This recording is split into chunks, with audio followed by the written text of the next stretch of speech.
Are you the kind of person that is like, oh, good for them, but I could never do that or be like that? Or I wish that I was the kind of person that da da da da da.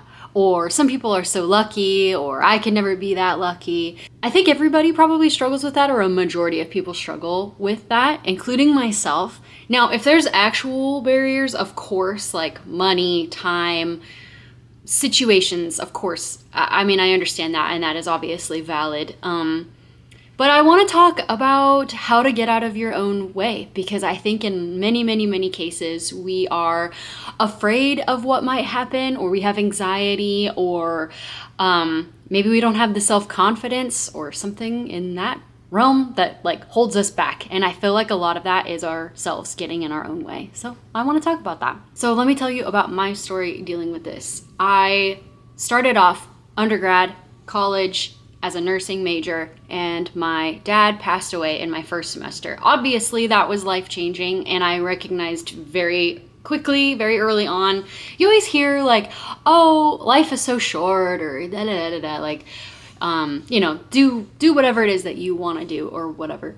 That was like it was shoved in my face, I guess, of like how fragile life is and why the fuck are we doing anything that anybody else wants us to do instead of what we want to do. So much so, my pendulum swung really hard in the other direction, and I decided I think I changed to theater with no reason, no background. I don't know why I did that. And then I changed to English because my family convinced me to, because they thought it would be more useful than theater. I graduated in the middle of like financial crises in the world, especially in America. And so I really struggled to find a job. I ended up getting a job in corporate, of course, like everybody probably, or a lot of people. It was fine. I mean, I loved my coworkers and whatever, all of that was fine, but like, it's corporate. And I'll be totally honest, it's HR, which is like, bleh. At some point, I went in and out. I like quit for a while to try to write, mainly because I had enough savings to like do that.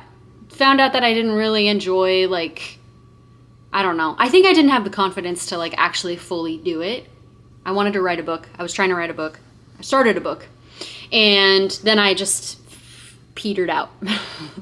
So then after that, I went back to that job, and then a few months, maybe 6 months, I don't know, a year later, I realized that I wanted to try acting. No, let me rephrase. I wanted to try writing like for TV, or getting involved with like script writing or something like that, and I didn't really know that much about it. Sometimes ignorance is bliss. Write that down. Maybe that could be part of this plan here. But I ended up moving to Los Angeles to like start taking classes and just expand, because I knew I didn't like corporate, and I do not like HR, but it was the job I had. I mean, I tried getting out of it.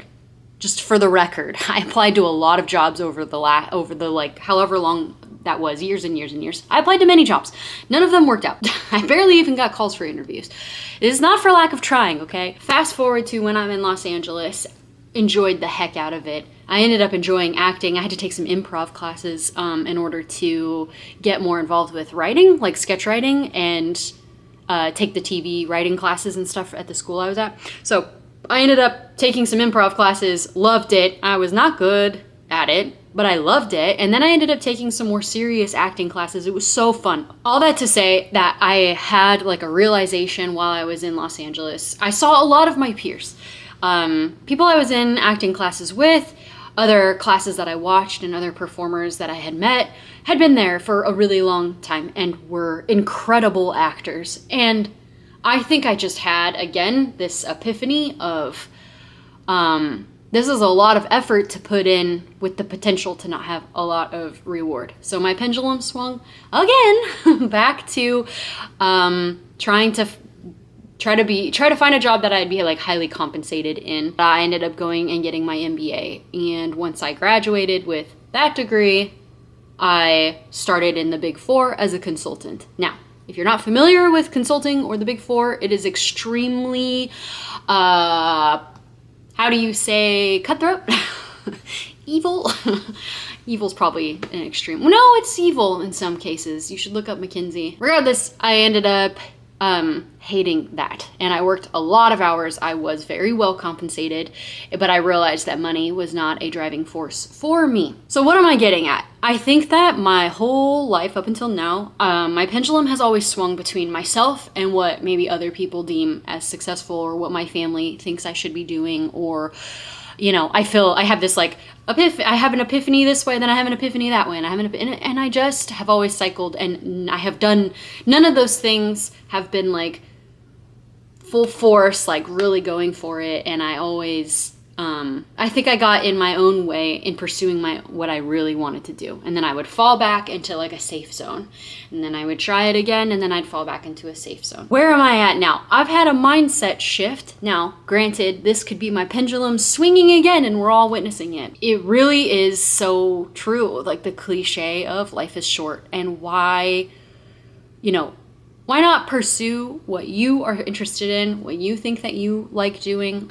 I think that there's 3 things that you have to do in order to do this. You need to kind of come into it with a who cares mindset. That sounds really bleak? No. That sounds kind of like negative, maybe is the word I'm looking for.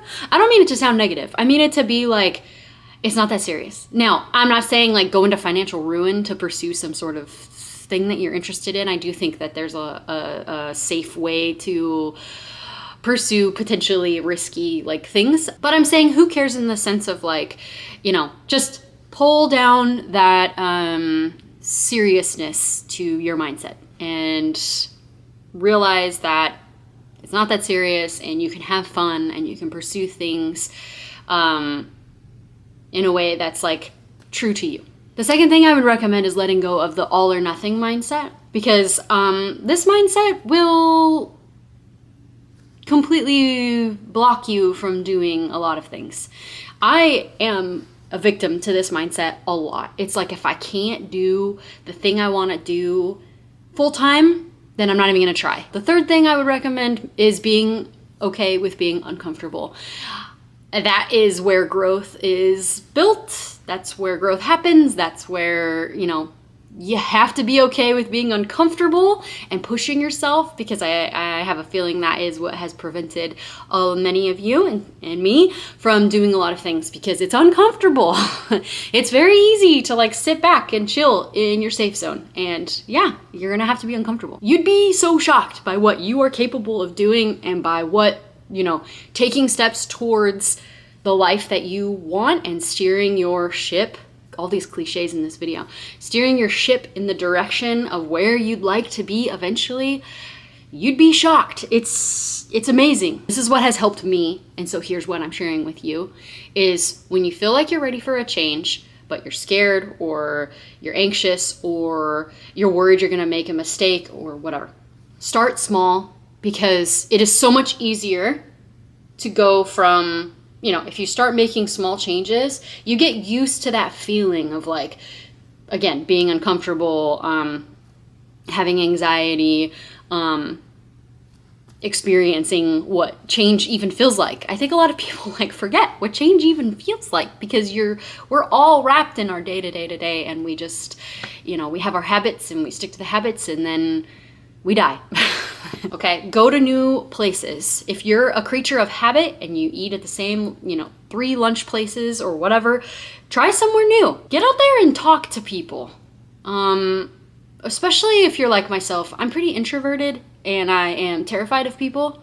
I've mentioned this before, but I started volunteering at a couple of animal rehab place, and then an animal shelter in my city, and it's been really nice to like talk to people in a safe space. These are both safe spaces for me. I have been very surprised at how reconnecting with people has made me feel very grounded and very comfortable. And it's like, again, we're just building that feeling of being uncomfortable and being surprised by the results of things I typically would say I don't enjoy doing.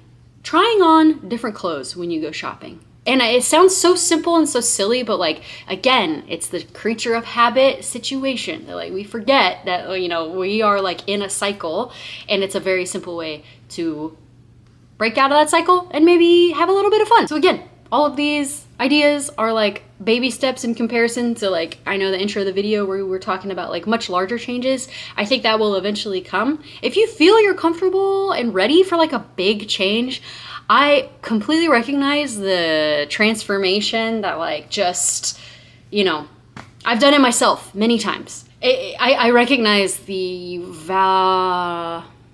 I recognize the value, there's the word I'm looking for. I recognize the value in like a sudden transformation and like getting out of your own way in that regard. Obviously that can like come with risk and stuff, and I would hate for somebody to do that and then get scared back into their shell because maybe they made a mistake. So I just want to reiterate, like, you need to be comfortable with failure. You need to be okay with the fact that like the thing you do might not work out.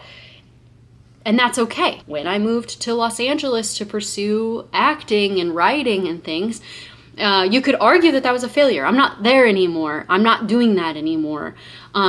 It was a wonderful learning experience. Am I disappointed at the fact that I'm not like a paid performer? Of course. However, a lot of wonderful things came out of that. I met my now partner, who was not from Los Angeles. Like, they moved to Los Angeles, I moved to Los Angeles, and we met each other, and now we're married. I learned a lot of lessons. I broke out of my shell.